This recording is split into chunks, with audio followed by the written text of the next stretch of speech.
Although I speak a lot about politics, some would say far too much, I never tell anyone how I vote. Anyone who's known me for more than a day or so can probably take an educated guess, but I'm never going to tell them if they're right or wrong because I respect the secret ballot. Likewise, I would never presume to tell anyone how they should vote. All I ever do is give the facts as I see them, my perspective and view on those facts, and encourage you to vote however you want. This brings us to the referendum next Saturday on the Indigenous voice to Parliament. It seems to me to be a simple case of nothing about us without us. I think we can all agree that it is fundamentally unfair and wrong to make laws that affect people without representation and consultation with the people it affects. Our American friends had quite an interesting discussion about this around about 250 years ago. Interesting timing. And while the solution they came up with was far from perfect, I don't think anyone would deny that they were on the right side of history.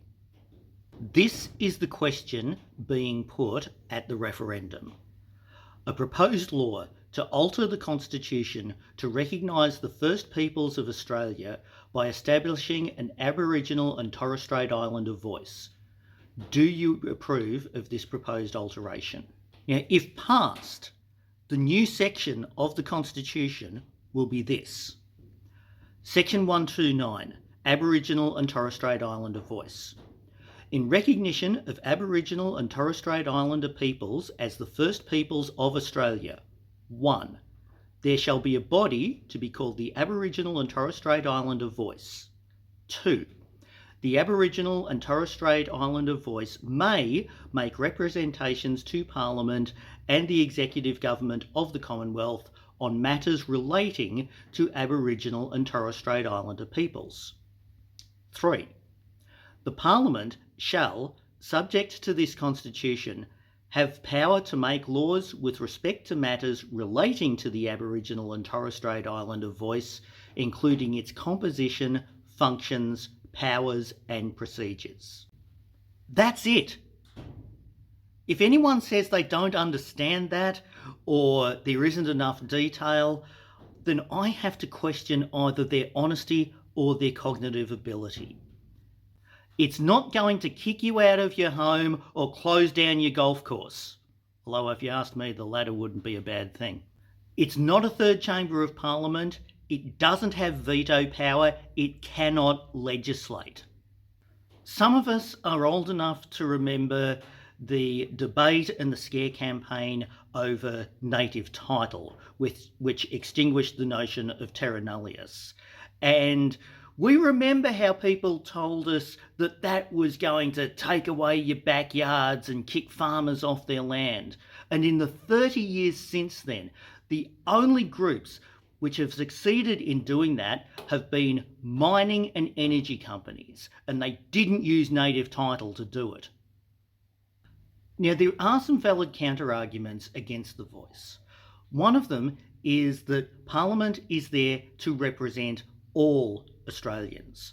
By rights, the voice should be redundant.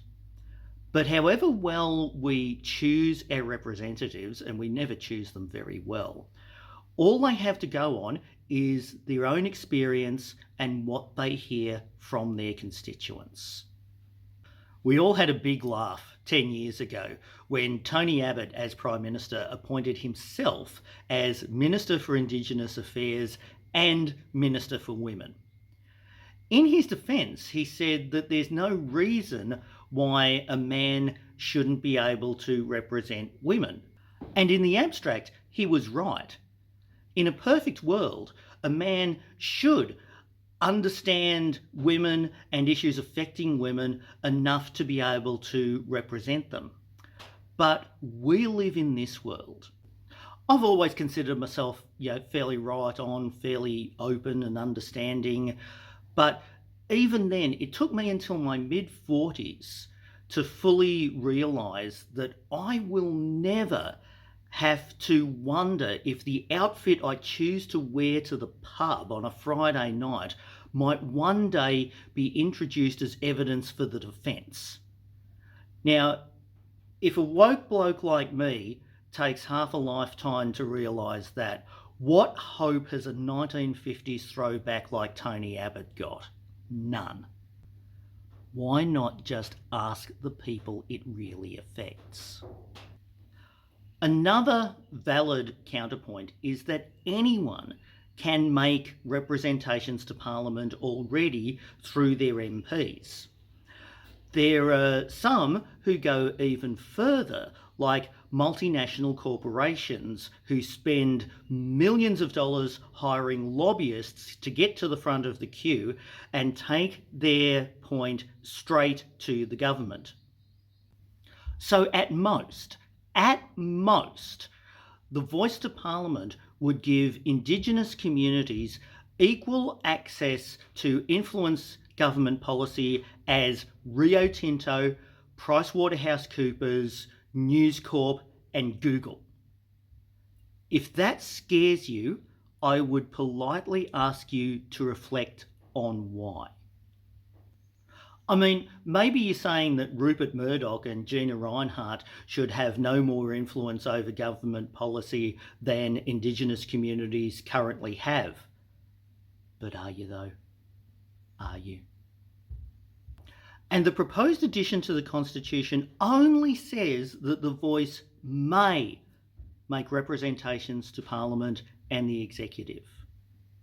They may not. If they do, the government has to listen. And having listened, it can take that on board, or it can completely ignore it and do whatever they wanted. Also, Part 3 gives the Parliament, and therefore the government of the day, power over how the voice is made up. And to me, that's the most problematic part of it. Both of these problems can be fixed by simply voting for better people. Finally, there is the argument that the voice will divide Australians by race, that the voice itself is racist. If you're worried about that, I would direct your attention to sections 25 and 51 of the Constitution. It's worth looking up. Section 25, provisions as to races disqualified from voting. If by the law of any state all persons of any race are disqualified from voting at elections for the most numerous House of the Parliament of the state, then, in reckoning the number of people of the state or of the Commonwealth, persons of that race resident in that state shall not be counted. Section 51. Part 26. The Parliament shall, subject to this Constitution, have the power to make laws for the peace, order and good government of the Commonwealth with respect to, Part 26, the people of any race other than the Aboriginal race in any state. Now, those words were added in 1967 after the referendum where we decided that Indigenous people would be counted in the census, for whom it is deemed to make special laws. That's still there. Always has been. Now, I've yet to hear anyone who claims the voice is racist express a problem with those two sections of the Constitution. I'm not sure if they're even aware of them. If they want those two sections repealed, fair enough. If not, why not? So those are the issues as I see them. If you still don't know, find out. You see this thing that you're staring at right now? It is the greatest source of information since the printing press. Use it. Talk to the people who it affects. Ask them questions. Listen to their answers. Learn from them. And then vote your conscience.